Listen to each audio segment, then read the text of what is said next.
Now, our next guest says that the entire saga is part of an inside hit job meant to hobble Biden and basically end his 2024 aspirations before his campaign even started. Now, here to explain why is Florida Congressman Matt Gaetz. Congressman, now Fox is reporting that any decision from Biden is not going to come until after he delivers the State of the Union. So what do you ultimately expect that decision to be now? Well, things in Washington aren't always what they seem. Consider this. It was Joe Biden's Democrat personal lawyer that was rummaging around his stuff looking for what? Evidence of a crime that his septuagenarian client committed 9 years ago. And then he alerts the Democrat staff at the White House that does the absolute worst thing you could possibly do. They sat on the information. They should have diffused the Trump matter and then inoculated themselves in the process. Then the moment this is leaked to CBS, you have the Democrat Biden Department of Justice appoint a special counsel. And now the big tell is that even Joe Biden's strongest allies in the Congress, like Senator Coons, are saying that they approve of the appointment of a special counsel to criminally investigate the president. Maybe the deep state and a lot of these Democrats have figured out that they'd rather roll with Gavin Newsom than Joe Biden.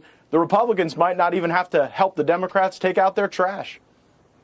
Well, Congressman, before President Biden answered the question on the classified docs today, he snapped. Watch.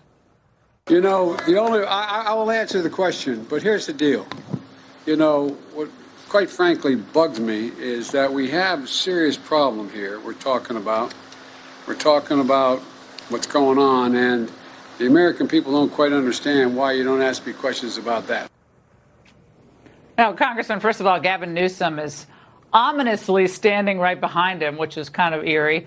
But, you know, he seems to be cracking up in front of our eyes, President Biden. He's glued to his briefing paper. He seems kind of out of it after he gives a few remarks. He still seems kind of lost on stage.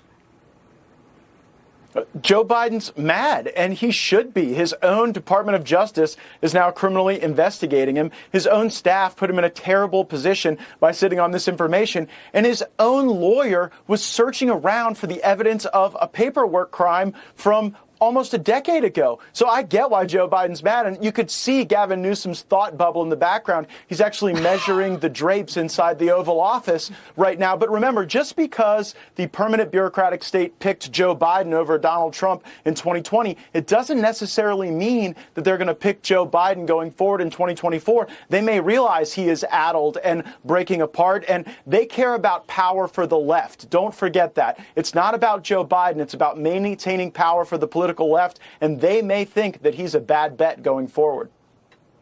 Now, this moment, Congressman from CNN, lends credence to your theory. Watch. Despite his denials, a CNN review of the laptop data as well as other public material shows that Joe Biden did interact with some of his son's associates while serving as vice president, though it's unclear exactly what was discussed. Congressman, quickly, if CNN is turning its over, I mean, what's happening? What's going on here? I'm old enough to remember when CNN told us that the laptop was Russian disinformation, and now all of a sudden they're weaponizing the truth against Joe Biden. He is looking more and more troubled as a candidate going forward, and I don't think it's just a coincidence that this leak went to CBS News right as the cement is starting to harden around Joe Biden's decision to assemble a political team and prepare for the upcoming primary. So blood's in the water, and I think the Democrats are circling the carcass. All right, Congressman Gaetz, good to see you. Thank you.